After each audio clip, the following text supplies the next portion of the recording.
In this video, I will show you how to change font color in MS Paint. So open MS Paint.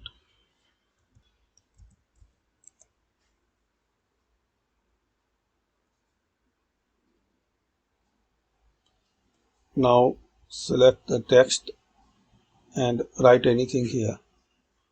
This one text and write.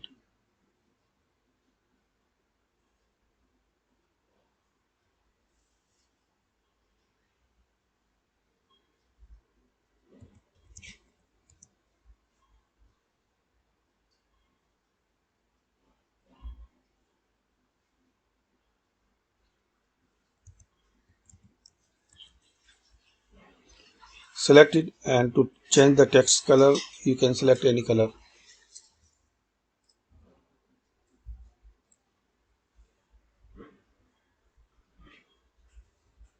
Like this. So you can change text color in MS Paint. Thanks for watching.